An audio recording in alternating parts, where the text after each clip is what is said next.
दोस्तों, इकोनॉमी के weekly current affairs में आपका स्वागत है। आज हम 29 मई से लेकर 3 जून तक के सभी इंपॉर्टेंट आर्टिकल्स को डिस्कस करेंगे। आइए शुरुआत करते हैं आज की डिस्कशन की।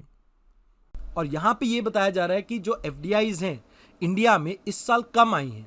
देखिए, अगर बताया जाए पिछले साल की तुलना, जब हमारे पास $43.5 बिलियन एफडीआई आई थी, इस साल $38.6 बिलियन के आसपास आई। इसके पीछे दो रीजन बताए जाते हैं। One is global push factor, जहां पर आपको यह देखने को मिल रहा है कि टाइट मनी पॉलिसी फॉलो की गई है वेरियस डेवलप्ड कंट्रीज के द्वारा, जिसके कारण लोगों के पास सरप्लस मनी कम था। और दूसरी बात यहां पे यह भी है कि जो डेवलप्ड कंट्रीज के बैंक है वो लोगों को अच्छा पैसा दे रहे थे, तो लोगों ने दूसरी कंट्री में निवेश भी नहीं किया। दूसरी चीज डोमेस्टिक पुल फैक्टर। तो अभी आपको सप्लाई चेन में मेजर शिफ्ट देखने को मिल रहा है, बट ये मटीरियलाइज नहीं हो पाया, तो जिसके कारण अभी भी लोगों के अंदर संशय है और इस वजह से भी एफडीआई का फ्लो जो है वो कम रहा है। इसके अलावा इस साल का हाईएस्ट फॉल आपको देखने को मिला है सर्विस सेक्टर में। अब ये तो सिचुएशन अभी की हुई, लेकिन इस साल भी कुछ खास बदलने वाली नहीं है सिचुएशन। कहा जा रहा है कि आपको एफडीआई के अंदर रिबाउंड देखने को मिलेगा लगभग 2024-25 में। तो लगभग एक साल और वेट करना पड़ेगा हमें वापस से ट्रैक पे आने के लिए। अब यहां आपको एक डाउट हो सकता है कि एफडीआई क्या होता है। अब मान लीजिए यहां पर एक कंपनी है एबीसी। इस एबीसी कंपनी के अंदर शेयर खरीदना चाहती है एप्पल कंपनी। अब एप्पल ये कहते हैं कि भाई आप मुझे अपने 51% स्टेक दे दीजिए। चलो 51 नहीं तो आप 26% मान लीजिए या 20% मान लीजिए। आप मेरे को 20% स्टेक दे दीजिए और इसकी एवज में मैं आपको 10,000 करोड़ रुपए दूंगा। तो यहां पर ये जो 10,000 करोड़ डॉलर ये एप्पल कंपनी इस एबीसी कंपनी को दे रही है, बेसिकली इसी को कहा जाता है एफडीआई, जहां पर एक मैनेजमेंट का पार्ट बन जाती है दूसरी कंपनी। तो इस आर्टिकल में इतना ही था। आइए अब देखते हैं अगले आर्टिकल को। इस आर्टिकल में बताया जाता है कि जो आरबीआई के गवर्नर हैं, इन्होंने कहा कि भारत के अंदर इस साल जीडीपी ग्रोथ ऑलमोस्ट 7% के आसपास रह सकता है। अब यूजुअली यूपीएससी आपसे जीडीपी के ट्रेंड के बारे में पूछ सकता है, इन्फ्लेशन के ट्रेंड के बारे में पूछ सकता है, तो इन सभी के बारे में यहाँ पे बात की गई है। अब आपको सबसे पहले तो ये पता होना चाहिए कि जीडीपी से रिलेटेड डाटा आपका पब्लिश कौन करता है। तो आपको यहाँ पे याद रखना है, नेशनल स्टैटिस्टिकल ऑफिस ये आपके जीडीपी से रिलेटेड डाटा पब्लिश करता है। अभी अगले वीक में इसके बारे में डाटा पब्लिश किया जाएगा। अभी एक्सपेक्ट ये किया जा रहा है कि भारत की जो जीडीपी है वो 7% से ग्रो की है। ऐसा आरबीआई इसलिए कह रहा है क्योंकि ऑलमोस्ट 70% जो आपके हाई फ्रीक्वेंसी इंडिकेटर्स हैं, इसमें भारत ने काफ़ी अच्छा किया है, काफ़ी ग्रोथ मोमेंटम देखने को मिल रहा था। इसके अलावा 2023-24 के लिए हम ये एक्सपेक्ट कर रहे हैं कि भारतीय इकॉनमी ऑलमोस्ट 6.5% से ग्रो करेगा, जो कि आईएमएफ के द्वारा दिए गए आंकड़े से काफ़ी बेहतर है, जिन्होंने भारत की जीडीपी ग्रोथ को 5.9 के आसपास रखा है। अब इसके पीछे कारण ये बताए जा रहे हैं कि इस साल मानसून अच्छा रहने वाला है, जिससे एग्रीकल्चर की पैदावार काफ़ी ठीक रहेगी। इसके अलावा सर्विस का एक्सपोर्ट आने वाले समय में बढ़ेगा और इसके कारण भी आपको भारत की जो ग्रोथ है वो काफ़ी अच्छी होती हुई दिखेगी। इसके अलावा नॉन परफॉर्मिंग एसेट्स के अंदर फर्दर आपको डिप देखने को मिलेगा। अभी नॉन परफॉर्मिंग एसेट्स क्या होते हैं? जैसे मान लीजिए किसी ने लोन लिया, मान लीजिए विजय माल्या ने लोन लिया। अब 90 दिनों तक अगर विजय माल्या अपने लोन को वापस नहीं करता है, ना ही उसके ऊपर इंटरेस्ट चुकाता है, तो इसे कहा जाता है एनपीए, यानी नॉन परफॉर्मिंग एसेट्स। तो इसका कम होना यानी इकॉनमी के लिए अच्छे संकेत हैं। इसके अलावा इन्फ्लेशन भी मॉडरेट रही है रिसेंट टाइम में और आने वाले समय में ये और ज़्यादा डिप कर सकती है। तो ये भी भारत की इकॉनमी के लिए अच्छे साइन हैं, जहां से आप ये देख सकते हैं कि भारत की इकॉनमी रिकवर कर सकती है। अब इन्फ्लेशन क्या होता है इसके बारे में आप समझ लीजिए। जब भी आपको किसी भी प्रोडक्ट के जनरल प्राइस में कुछ राइज देखने को मिलता है, इसे कहा जाता है इन्फ्लेशन। एग्जाम्पल के तौर पे इस साल सेब की कीमत मान लीजिए 120 रुपये है और पिछले साल इस सेब की कीमत थी 100 रुपये। तो ये 20 रुपये जो आपको इंक्रीज हुए दिखते हैं, यही इन्फ्लेशन कहलाता है, क्योंकि इस सेब की किसी भी क्वालिटी में कोई भी फर्क नहीं था, मात्र इन्फ्लेशन के कारण इसका प्राइस बढ़ा है। इसके अलावा जीडीपी की भी आपको डेफिनेशन पता होनी चाहिए। जितनी भी गुड्स एंड सर्विसेज एक साल में एक देश के अंदर या एक जोग्राफिकल टेरिटरी के अंदर प्रोड्यूस की जाती है, इसे कहा जाता है जीडीपी। ये मॉनेटरी वैल्यू की टर्म में नोट डाउन की जाती है। फॉर एग्जांपल मान लीजिए एक इकॉनमी है जिसमें 100 पेन बनते हैं और उसमें हर पेन की कीमत है 10 रुपये, तो इसकी जो कंट्री की जीडीपी है वो है 1000 रुपये। तो इस आर्टिकल में इतना ही था। रिसेंटली मद्रास हाई कोर्ट ने जो कंपटीशन कमीशन ऑफ इंडिया है इसके एक डिसीजन के ऊपर रिस्ट्रेन लगा दिया है। यहाँ पर क्या डिसीजन है इसके बारे में आपको जानना इतना ज़रूरी नहीं है, मैं आपको एक सिंपल सी चीज़ समझाता हूँ कि जो आपकी कंपटीशन कमीशन ऑफ इंडिया है इसका काम ये है कि ये कॉम्पिटिटिव प्रैक्टिसेस को प्रमोट करता है। अगर इसे लगता है कहीं भी एंटी कॉम्पिटिटिव प्रैक्टिसेस चल रही है, मतलब कार्टलाइजेशन देखने को मिल रही है किन्हीं दो कंपनीज के बीच में। एग्जाम्पल देता हूँ, आपने देखा होगा एवर रेडी और एक निपॉन, ऐसी दो सेल्स की कंपनी है, मतलब एग्जैक्टली ये नाम है या कोई और देखना पड़ेगा आपको, बट मेरे हिसाब से मैंने यही दो नाम पढ़े थे 2016-17 में।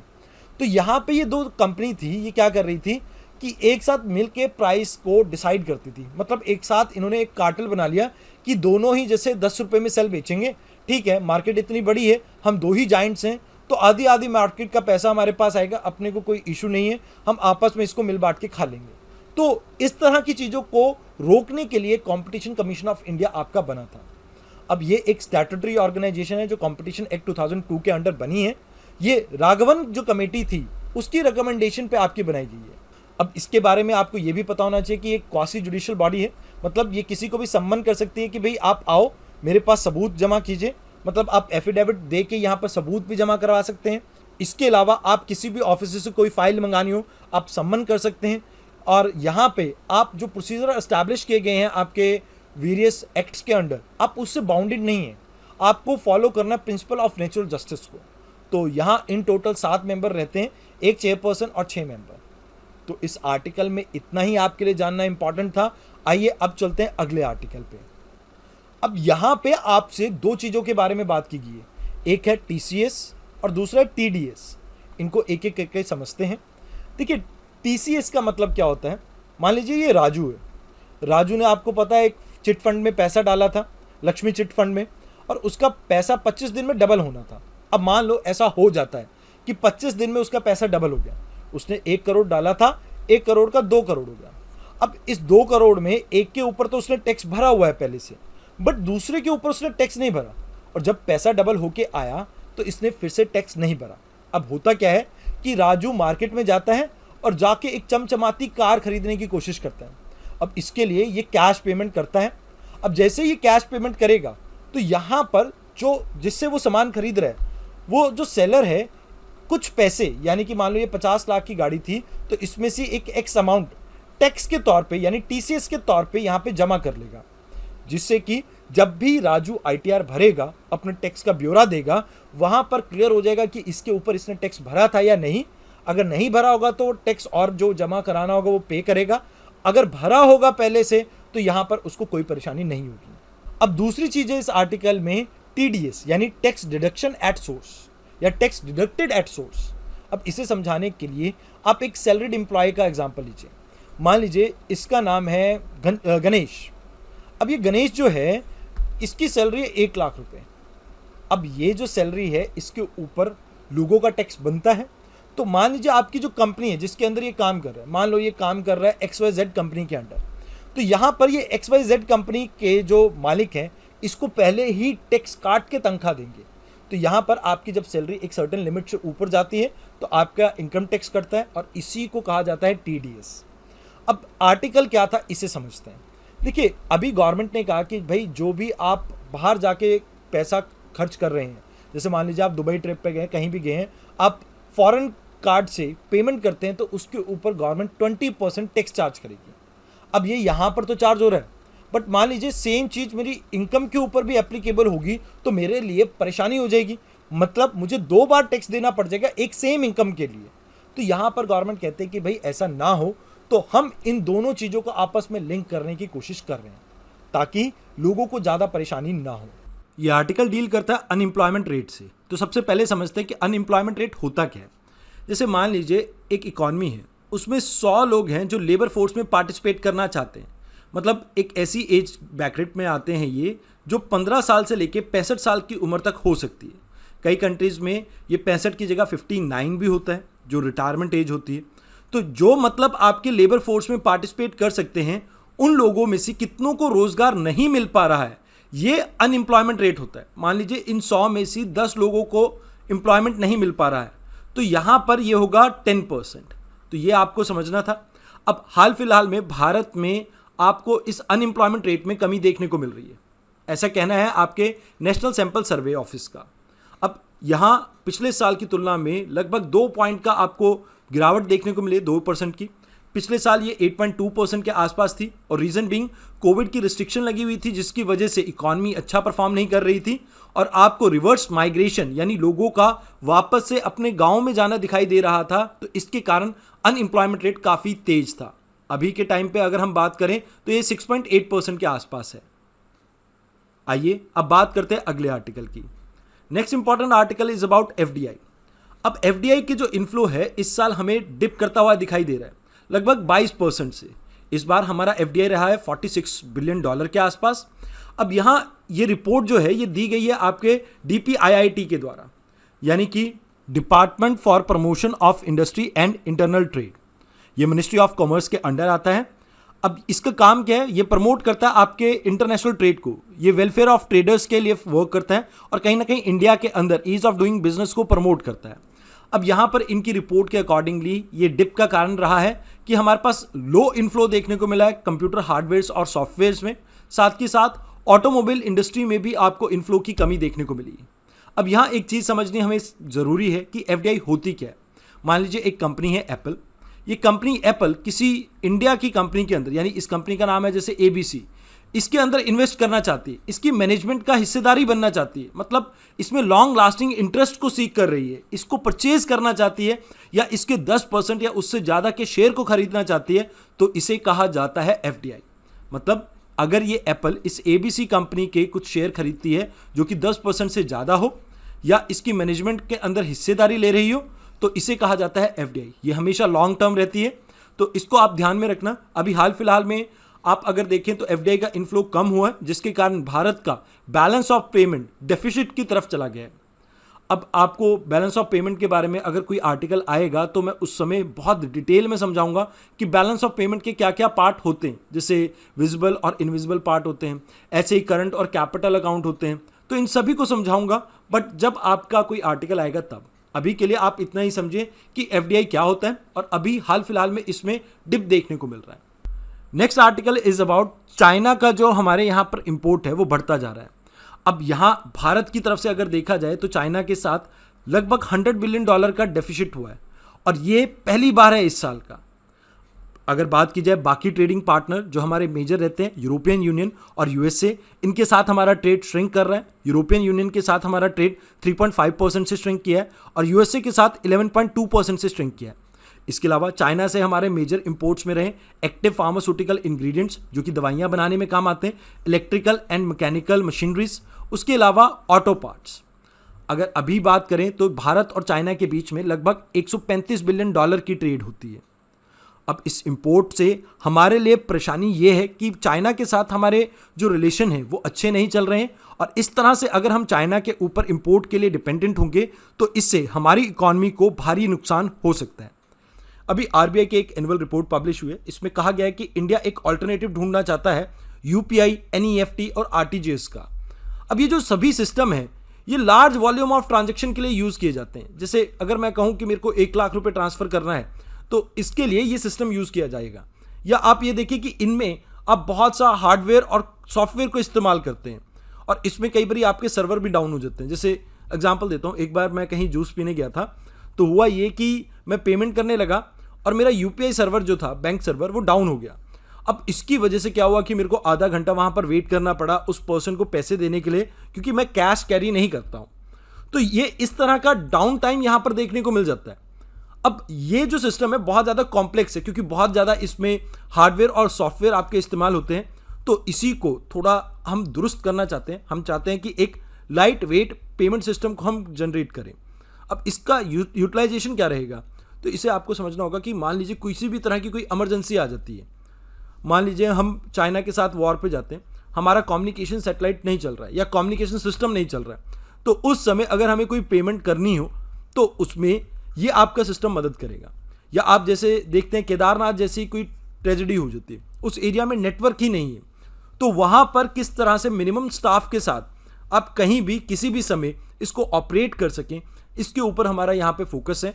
यहाँ पर हम इंश्योर करेंगे कि ज़ीरो डाउन टाइम हमें देखने को मिले, मतलब किसी भी सिचुएशन में आप ट्रांजैक्शन कर सके, इस चीज़ को हम इंश्योर करेंगे।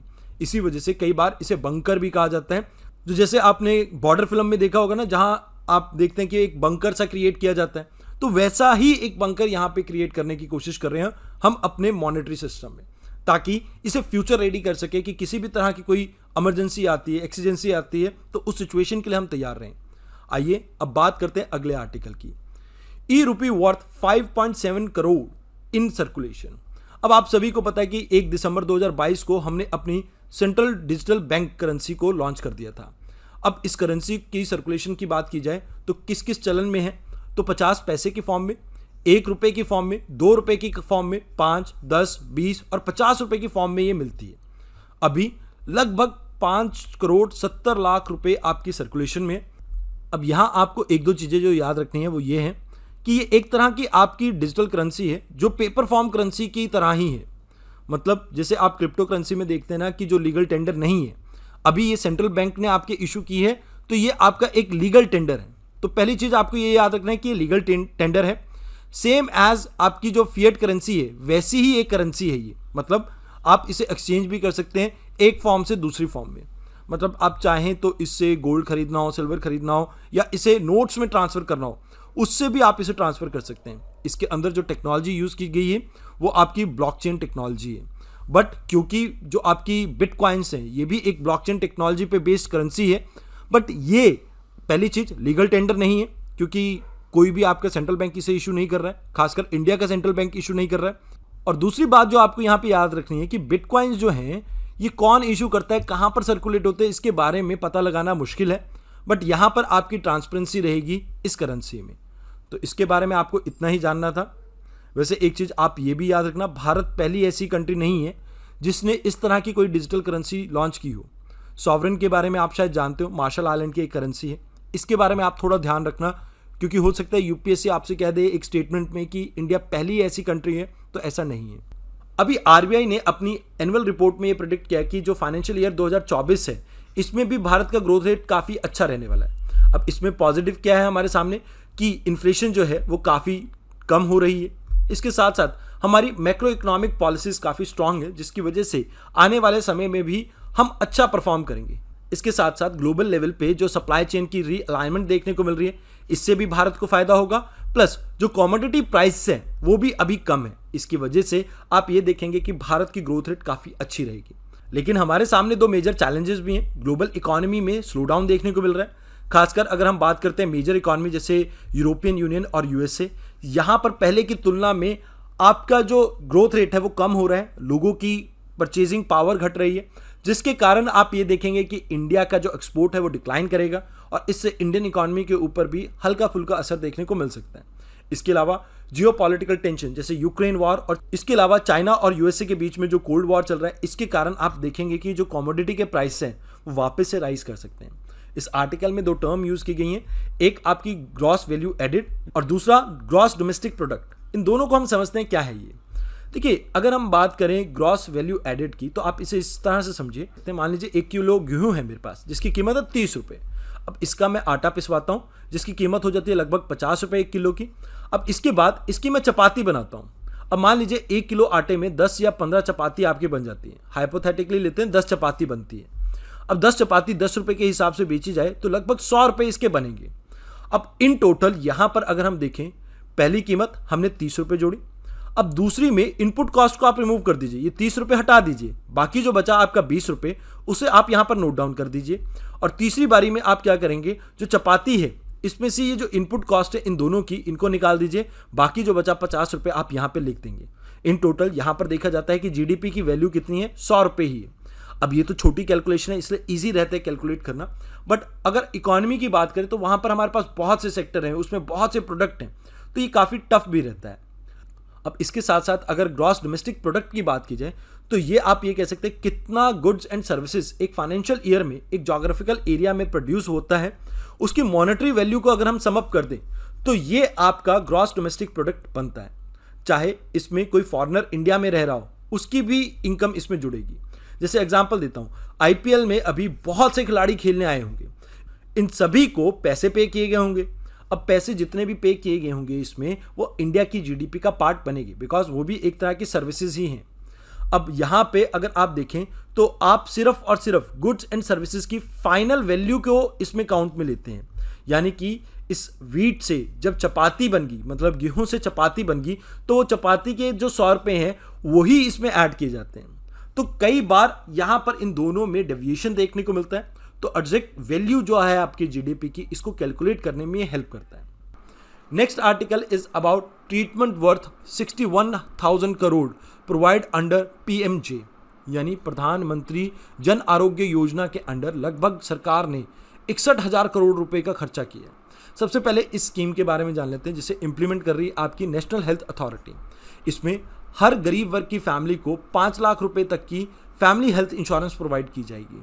इसमें ये पूरे 1 साल के अंदर 5 लाख का हेल्थ कवरेज प्रोवाइड करता है। अभी एम ये है हमारा कि लगभग 12,000 बेनिफिशरीज को, यानी फैमिलीज को हम यहाँ पर ये सर्विसेज देना चाहते हैं। मतलब एक तरह से राइट टू हेल्थ हम इंश्योर करना चाहते हैं।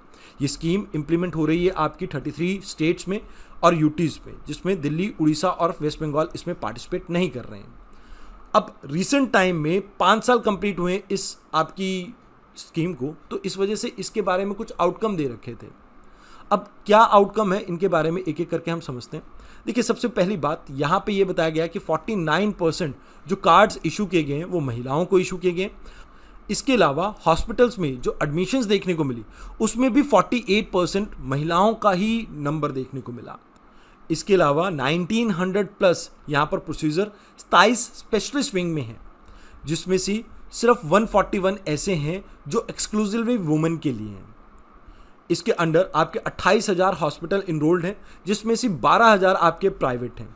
अभी रिसेंट टाइम में ये भी डाटा सामने आया है कि मैक्सिमम जो एडमिशन देखने को मिला है इस स्कीम के under, that is under the private sector, यानी 56% आपके प्राइवेट सेक्टर में इलाज करवाने गए, रेस्ट पब्लिक सेक्टर में इलाज करवाने गए। एक डाटा के अकॉर्डिंग ये भी बताया गया है कि ऑलमोस्ट 9 करोड़ लोगों ने जितने की इंश्योरेंस थी, यानी 5 लाख की इंश्योरेंस थी, उतने को यहाँ पर यूटिलाइज किया है।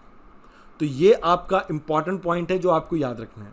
अब यहाँ पर इस स्कीम को लेके कुछ प्रॉब्लम्स भी हैं। प्रॉब्लम नंबर 1, आप यहाँ पर ये देख सकते हैं कि कई बार फेक तरीके से पेशेंट्स का इलाज किया जा सकता है, जिसकी वजह से सरकार को तो चपत लगेगी ही लगेगी, इसके साथ साथ पेशेंट्स की हेल्थ के साथ भी यहाँ पर खिलवाड़ किया जा सकता है। फॉर एग्जांपल, मान लीजिए आपके पेट में दर्द था, आपका क्या नाम लेना है यार, छोड़ो, आपका नहीं, मान लीजिए कोई पर्सन है राजू, इस राजू के पेट में दर्द था। अब राजू डॉक्टर के पास गया, डॉक्टर ने इसको कहा कि भाई आपकी किडनी में पत्थर है और आप पीएमजे के कार्ड ले आइए, हमारे को आपको अभी ऑपरेट करना पड़ेगा। अब राजू ने कहा कि भाई ठीक है, मेरे को ऑपरेट कर दीजिए, मेरे पास तो ये कार्ड है। बट एक्चुअल में राजू को यहाँ पर कुछ नहीं था, बट क्योंकि यहाँ पर किसी डॉक्टर की मंशा में ये था कि मैं पैसे कमा लूँ, तो इस तरह से इसका फेक इस्तेमाल हो सकता है। उसके अलावा भारत के अंदर पर्याप्त इंफ्रास्ट्रक्चर ना होने के कारण इस स्कीम को इम्प्लीमेंट करने में हमें बहुत सी कठिनाई आ सकती है, क्योंकि लगभग 12 करोड़ फैमिलीज़ को अगर हम ये कार्ड इशू करते हैं, तो अगर एक फैमिली में 4 मेंबर भी हैं तो लगभग 50 करोड़ लोगों को हम ये सर्विसेज प्रोवाइड करेंगे, और इस तरह का इंफ्रास्ट्रक्चर भारत में अभी अवेलेबल नहीं है, जिसके कारण हेल्थ स्टैंडर्ड्स हमारे और ज़्यादा गिर सकते हैं, क्योंकि लोगों को पूरी तरह से हेल्थ की सर्विसेज नहीं मिल पाएंगी। अभी रिसेंट टाइम में ये देखने को मिला है कि कैंसर ट्रीटमेंट के लिए, इमरजेंसी केयर के लिए, ऑर्थोपेडिक एक्टिविटीज़ और यूरोलॉजी यानी किडनी से रिलेटेड समस्याओं के लिए इस कार्ड का बहुत इस्तेमाल हुआ है। तो इस आर्टिकल में इतना ही था। आइए अब बात करते हैं अगले आर्टिकल की।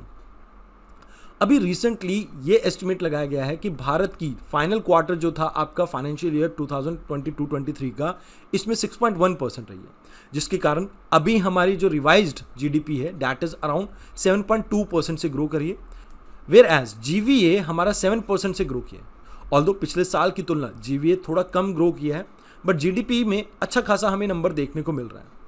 अब यहाँ पर करंट हमने एस्टिमेट लगाया था कि हमारी जो इकॉनमी है वो 7% के आसपास से ग्रो कर रही होगी, बट ये नंबर काफ़ी अच्छा रहा है। अब यहाँ पर कुछ पॉजिटिव इंडिकेटर्स भी हमें देखने को मिला है इंडियन इकॉनमी में, जैसे हमारे एक्सपोर्ट्स काफ़ी अच्छे जा रहे हैं, चाहे हम गुड्स की बात करें चाहे हम सर्विसेज की बात करें। ये हाईएस्ट नंबर में देखने को मिले हैं 2014-15 के मुकाबले में, मतलब उस समय हमें अच्छा नंबर देखने को मिला था और उसके बाद अब हमें हाईएस्ट नंबर देखने को मिला है। इसके साथ साथ प्राइवेट कंजप्शन भी 2006-07 के बाद अब हाईएस्ट नंबर पे पहुंच चुका है, और ग्रॉस फिक्स्ड कैपिटल फॉर्मेशन, मतलब अगर मैं 100 रुपये इकॉनमी में लगा रहा हूं तो इससे कितना कैपिटल जनरेट हो रहा है, ये भी काफ़ी हाई देखने को मिल रहा है, ऑलमोस्ट 2013-14 के मुकाबले में। तो जिसकी वजह से ये कहा जा सकता है कि भैया इंडिया की इकॉनमी आने वाले समय में भी अच्छा ग्रो करेगी। अभी इस साल जीवीए के अकॉर्डिंगली एग्रीकल्चर सेक्टर में 4% की आपको ग्रोथ देखने को मिली, ऑल्दो मैन्युफैक्चरिंग सेक्टर 1.3% से डिक्लाइन किया है। पिछले साल लगभग 11.1% से ग्रो किया था और इस बारी 9.8% से ये ग्रो किया है। बट ठीक है, मैन्युफैक्चरिंग सेक्टर में कुछ एरिया में श्रिंकिंग देखने को मिली है, बट कुछ एरिया ऐसे भी हैं जो सरप्राइजिंगली अच्छा परफॉर्म कर रहे हैं। इसके अलावा सर्विसेज में फाइनेंशियल सेक्टर, रियल एस्टेट और प्रोफेशनल सर्विसेज इन्होंने काफ़ी अच्छी ग्रोथ दिखाई है और सर्विस सेक्टर भी आपका 7.1% से ग्रो किया है। तो ये डाटा आपको यूज़ किस तरह से करना है मैं ये भी बता देता हूँ। अब देखिए, आपको मैंने इस साल का डाटा तो दे दिए, अब नेक्स्ट ईयर भी इसी तरह का एक डाटा पब्लिश होगा, तो आपको क्या करना है, कंपेयर करके रखना है। ये मतलब over a period of time UPSC क्या करता है कि आपको एक ट्रेंड एनालिसिस के लिए दे देता है कि भाई लास्ट 5 सालों में भारत का जीवीए कंटिन्यूसली राइज किया है। तो ये याद रखना, पिछले साल की तुलना इस साल जीवीए कम है, तो वो कंटिन्यूसली राइज नहीं कर रहा है, कॉन्स्टेंटली राइज नहीं कर रहा है, तो उसमें कुछ डिप भी देखने को मिला है। तो इस तरह के क्वेश्चन आपको मतलब स्टेटमेंट आ जाते हैं क्वेश्चन में, तो इस तरह से आप अपने आप को तैयार कीजिए। इकोनॉमी में जनरली इस तरह के ट्रेंड के ऊपर जीडीपी के मैटर्स में यूपीएससी फोकस करती है और एक्सपोर्ट मैटर्स में भी इसी तरह से फोकस करती है। आइए अब बात करते हैं अगले आर्टिकल की। अभी भारत के अंदर 10 वर्ल्ड के लार्जेस्ट स्टोरेज को हम प्लान कर रहे हैं, इसे सेंटर इम्प्लीमेंट करने वाला है। इसकी नोडल मिनिस्ट्री रहेगी आपकी मिनिस्ट्री ऑफ कॉर्पोरेशन। इसमें हम 10 अलग अलग स्टेट्स के 10 अलग अलग डिस्ट्रिक्ट्स में इस तरह के पायलट प्रोजेक्ट्स को बनाएंगे और आने वाले सालों में इसे एक्सपैंड किया जाएगा। यहाँ पर हमारा मकसद ये है कि हम कैसे एग्रीकल्चर सेक्टर को इम्प्रूव कर सके, इसके जो एग्रीकल्चर में हमारे फार्मर्स की इनकम है इसको हम कैसे डबल कर सकें। क्योंकि देखिए, फार्मर्स की इनकम डिपेंड करती है selling cost of your articles. मतलब अगर मान लीजिए ग्रेन्स है, ये ग्रेन्स कितने महंगे बिकेंगे इसके ऊपर फार्मर्स की कॉस्ट मतलब जो इनकम है वो डिपेंड करेगी।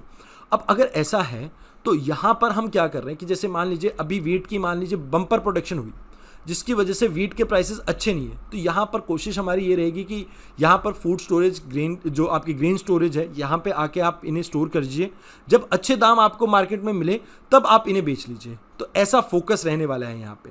अब यहाँ पर गवर्नमेंट की जितने भी स्कीम्स चल रही थी, जैसे मिनिस्ट्री ऑफ एग्रीकल्चर के अंडर या कंज्यूमर अफेयर मिनिस्ट्री के अंदर या फूड प्रोसेसिंग मिनिस्ट्री के अंडर, हम कोशिश करेंगे जो भी इससे लिंक हो सके उन्हें कन्वर्ज करें स्कीम्स को। और यहाँ पर इसके लिए डिसाइड अभी अप्रूवल किसने दिया है, इंटर मिनिस्ट्रियल कमेटी ने, जिसे चेयर किया गया था मिनिस्ट्री ऑफ कॉर्पोरेशन और मिनिस्ट्री ऑफ होम के द्वारा। अभी यहाँ पर इसका काम ये रहेगा, आने वाले समय में ये गाइडलाइंस इशू करेगा कि किस तरह से हमें ये इंफ्रास्ट्रक्चर क्रिएट करना है और किस तरह से हम एक viable primary agriculture credit society को फॉर्म कर सकते हैं। ये आपकी ग्रास रूट लेवल पे वर्क करेगी and last mile connectivity provide करेगी। जैसे आपके जो कोऑपरेटिव बैंक्स हैं कुछ उसी तरह से ये आपके वर्क करेंगे। ये विलेज लेवल पे कोऑपरेटिव सोसाइटी के फॉर्म में क्रेडिट डिस्ट्रीब्यूट करेगी किसानों को, ताकि जब भी उनका खराब वक्त चल रहा हो तो उन्हें वहाँ से पैसे मिल सके।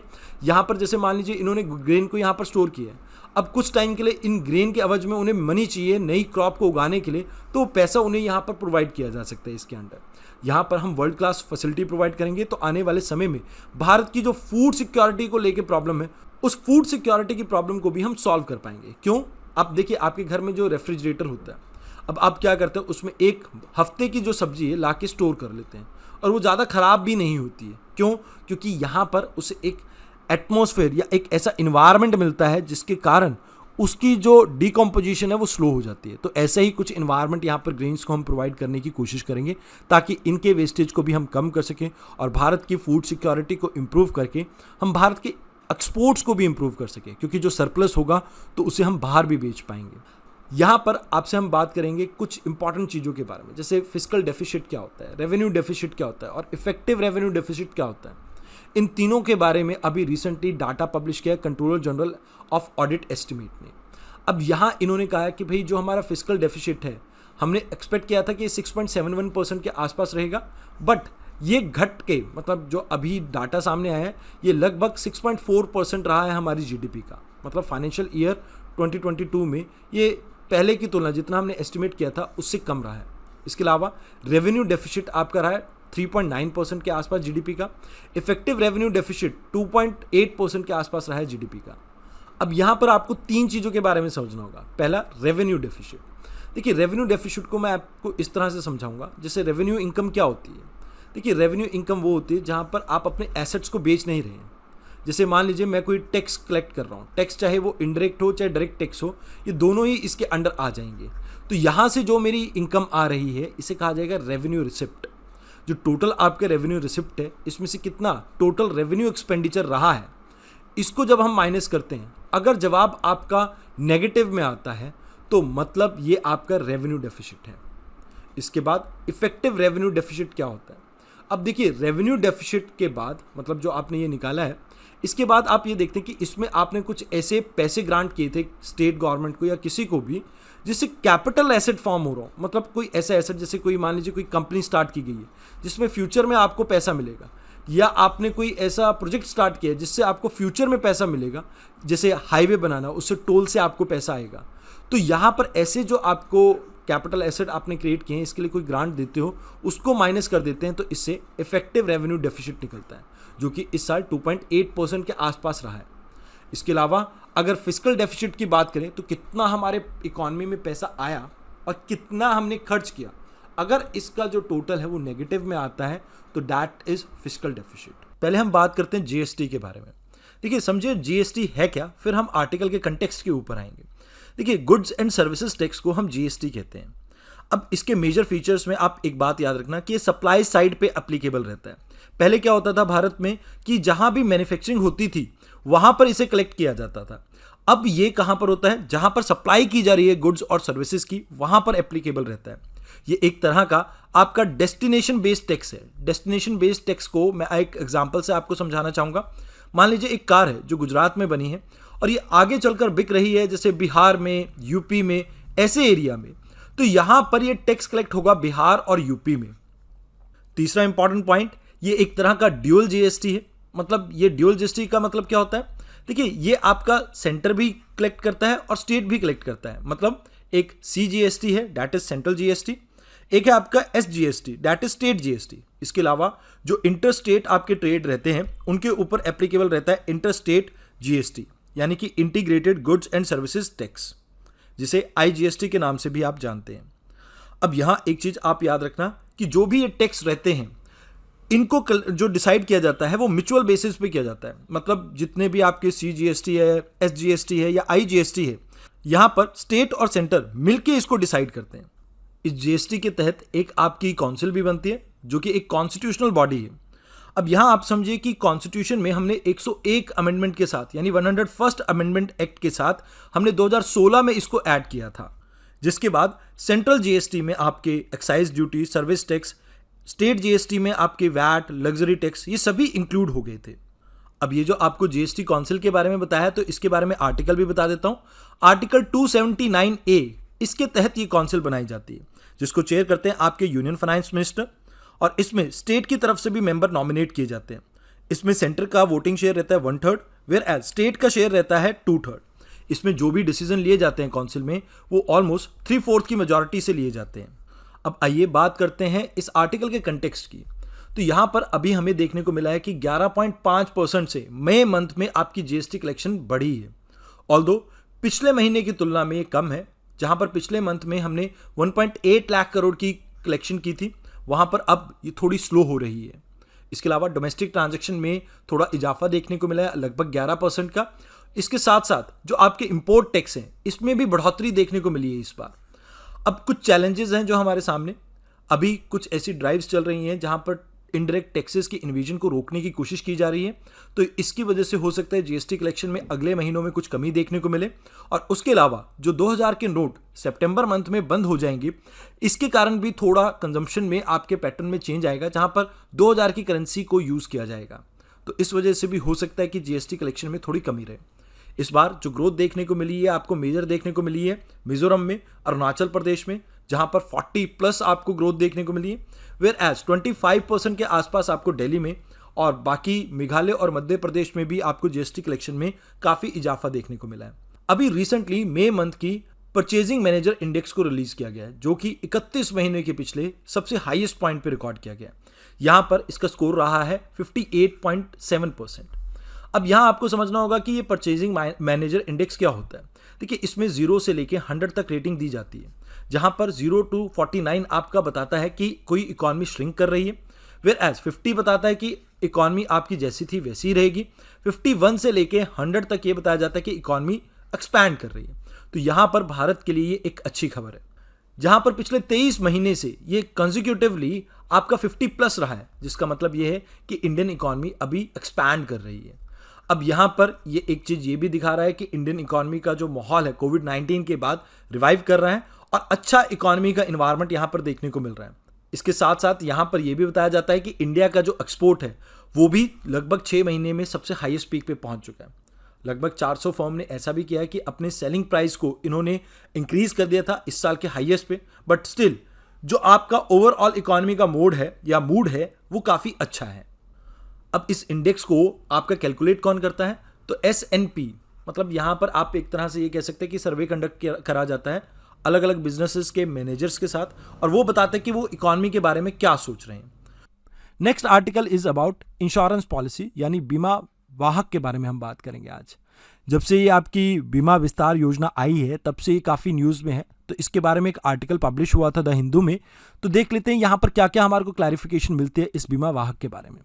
पहली चीज़, ये ग्राम लेवल पे, यानी आपकी जो ग्राम पंचायत लेवल है उस लेवल पे डिस्ट्रीब्यूशन चैनल का काम करेंगे। इसमें 2 कैटेगरीज रहेंगी, एक कॉर्पोरेट बीमा वाहक जो कि एक लीगल पर्सनल होगा जो कि रजिस्टर करेगा आपकी इंश्योरेंस कंपनी से। दूसरा होगा इंडिविजुअल बीमा वाहक जो कि एक इंडिविजुअल होगा जो अपॉइंट करेगा या तो कोई भी इंश्योरेंस इशू करने वाला, या आप ये कह सकते हो कि जो बीमा वाहक कॉर्पोरेट लेवल पे हैं वो इसे पर्सन को नियुक्त करेगा। अब इनका काम क्या रहेगा, इनका काम रहेगा कि ज़्यादा से ज़्यादा इंक्लूजन को प्रमोट करें और अवेयरनेस जनरेट करें ग्राम पंचायत में। ये हर एक ग्राम पंचायत में जाकर वहाँ पर ज़्यादा से ज़्यादा जागरूकता पैदा करने की कोशिश करेंगे और इससे हमारा एम ये है कि हम एक्सेसिबिलिटी और अवेलेबिलिटी इंश्योरेंस की इंप्रूव कर सकें। अब यहाँ पर इसके फीचर्स क्या रहेंगे, जैसे मान लीजिए बीमा वाहक का काम ये रहेगा जो भी नो योर कस्टमर की डिटेल के डॉक्यूमेंट होंगे वो ये कलेक्ट करेंगे, और जो भी इंश्योरेंस से रिलेटेड आपकी एक्टिविटीज़ रहेंगी, जैसे मान लीजिए किसी पर्सन को स्कीम के बारे में बताना, ये सब इन्हीं का काम रहेगा। इनका स्पेशल फोकस ये रहेगा कि कैसे लोकल रिसोर्सेज को यूज़ करके विद इन ग्राम पंचायत के इंकरेज कर सके महिलाओं की ऑन बोर्डिंग को। इसके साथ साथ एक चेयरपर्सन होंगे अथॉरिटी के जो कि इशू कर सकते क्लैरिफिकेशन, अगर मान लीजिए कोई भी एप्लीकेशन, जैसे मान लो आप कोई फॉर्म भर रहे हैं उसको लेके किसी भी तरह की परेशानी हो किसी को। तो अब थोड़ा बहुत IRDAI के बारे में भी जान लेते हैं। देखिए इसका एम है ये प्रोटेक्ट करेगा इंटरेस्ट इंश्योरेंस कस्टमर के। इसे बनाया गया था 1999 में under the jurisdiction of ministry of finance. ये एक स्टैट्यूटरी अथॉरिटी है जो कि IRDA एक्ट 1999 के अंडर बनी है। इसके जो फंक्शन है और पावर है ये IRDAI एक्ट 1999 और इंश्योरेंस एक्ट 1938 से गवर्न करे जाते हैं। ये मॉनिटर करते हैं आपके इंश्योरेंस रिलेटेड सभी एक्टिविटीज़ को और पूरी इंडस्ट्री को डेवलप करने का ठेका इन्होंने ही ले रखा है। अब हाल फिलहाल में इनका एम ये है कि 2047 तक भारत के अंदर इंश्योरेंस कवर को 100% तक अचीव कर सके। इस आर्टिकल में हम बात करेंगे PSO के बारे में, that is payment system operators. देखिए आप सभी ने कभी ना कभी अपनी लाइफ में गूगल पे, पेटीएम ऐसी चीज़ों का इस्तेमाल किया होगा। अब यहाँ पर आपके RBI ने एक नई गाइडलाइंस इशू की है, मतलब एक नए नॉर्म्स लेके आई है डिजिटल पेमेंट सिक्योरिटी को लेके, जहाँ पर ये कहा गया कि कोई भी अनयूजुअल इंसिडेंट होता है, जैसे साइबर अटैक हो गया या इंटरनल फ्रॉड हो गया या कोई सेटलमेंट में डिले आपको देखने को मिल रहा है, तो ये 6 घंटे के अंदर अंदर रिपोर्ट करने होंगे सभी पेमेंट सेटलमेंट ऑपरेटर्स को। इसके अलावा मान लीजिए किसी पर्सन के पास पेमेंट सेटलमेंट ऑपरेटर की ID है, मान लीजिए कोई IT सेक्टर से है पर्सन और इसके पास सभी कुछ डिटेल है इस पेमेंट सिस्टम को रिगार्डिंग, तो यहाँ पर ये कहा गया कि भाई उसकी एक डिजिटल आइडेंटिटी बनानी होगी आपको। यहाँ एक बेसलाइन सिक्योरिटी के लिए फोकस करना चाहता है आपका RBI, ताकि आने वाले समय में डिजिटल पेमेंट को और ज़्यादा सिक्योर बना सके। यहाँ पर हम कोशिश करें कि जो भी आपके मेजर रिस्क हो उन सभी को इसमें कवर किया जा सके। इसको इंट्रोड्यूस करने के पीछे कारण ये था कि अभी भारत में बहुत से साइबर अटैक देखने को मिल रहे थे। साथ के साथ हम यहाँ पे ये भी इंश्योर करेंगे कि इन पेमेंट सेटलमेंट ऑपरेटर्स को एक प्रॉपर टाइम दिया जा सके ताकि ये जो भी स्ट्रक्चरल कंप्लायंस हैं उनको फुलफिल कर सकें। आइए अब बात करते हैं अगले आर्टिकल की। अभी रिसेंटली अमेरिकन इंडियन अजय बांगा को वर्ल्ड बैंक का प्रेसिडेंट घोषित कर दिया गया। अब देखिए यूजुअली एक चलन ये है कि IMF का जो चेयरपर्सन रहेगा वो यूरोप से रहेगा एंड वर्ल्ड बैंक का जो चेयरपर्सन रहेगा वो अमेरिका से रहता है। ये इन दोनों के बीच में, यूरोपियन देश और अमेरिका के बीच में एक आपसी समझ है। अब देखिए इनके अपॉइंटमेंट को लेके जो क्रिटिक्स हैं इंडिया में 2 भागों में बटे हुए हैं। कुछ का मानना यह है कि अजय बांगा भारत की परिस्थिति से अच्छी तरह से वाकिफ हैं और वो जानते हैं कि इंडियन इकोनॉमी और इंडियन सोसाइटी किस तरह से वर्क करती है, और इस वजह से इंडिया का जो वर्ल्ड बैंक के अंदर पार्टिसिपेशन है वो काफ़ी अच्छा हो सकता है। लेकिन कुछ क्रिटिक्स का इससे विपरीत मानना भी, जैसे यूके में आप देखते हैं कि भाई ऋषि सुनाक आपको देखने को मिलते हैं, या कमला हैरिस यूएसए में आपको देखने को मिलती है। इन दोनों के केसेस में हमें ये देखने को मिला है कि ये अपनी कंट्रीज के पहले सिटीजन है, बाद में इंडिया के बारे में सोचेंगे, तो इंडिया के लिए कोई इतनी भी बड़ी खबर नहीं है ये। तो इन क्रिटिक्स का मानना है कि हम बेकार में ही इतने खुश हो रहे हैं। अब बात की जाए 1944 में इस्टेब्लिश इस वर्ल्ड बैंक की, तो ओरिजिनली इसका नाम था international bank for reconstruction and development. पहले ये सिर्फ यूरोपियन कंट्रीज के ऊपर ही फोकस करता था, क्योंकि वर्ल्ड वॉर के समय पे जब वर्ल्ड वॉर 2 खत्म हुआ था तो उस समय एक लार्ज स्केल डिस्ट्रक्शन देखने को मिला था यूरोप में, और उसी चीज़ को अंडू करने के लिए बैंक बनाया गया था। बाद में इसके रोल को इन्हांस किया गया था। 1944 में आपकी ब्रेटन वुड कॉन्फ्रेंस हुई थी, जिसके आउटकम में 2 ऑर्गेनाइजेशन बनी थी, एक तो वर्ल्ड बैंक और दूसरी आपकी IMF। ये यूएन की एक स्पेशलाइज्ड एजेंसी है जो कि खासकर डेवलपिंग और लीस्ट डेवलपिंग कंट्रीज को लोन भी प्रोवाइड करती है सस्ते दरों पे। अब भारत भी इसका मेंबर है, और इसकी 2 इंपॉर्टेंट रिपोर्ट हैं, एक ह्यूमन कैपिटल इंडेक्स एंड दूसरी है आपकी वर्ल्ड डेवलपमेंट रिपोर्ट। इसके अलावा ईज ऑफ डूइंग बिजनेस, ये भी एक इसकी इंपॉर्टेंट रिपोर्ट थी, बट हाल के सालों में ये पब्लिश नहीं हो रही है, तो इस वजह से इसके बारे में जानना इतना इंपॉर्टेंट नहीं था। आज की डिस्कशन में इतना ही था। धन्यवाद।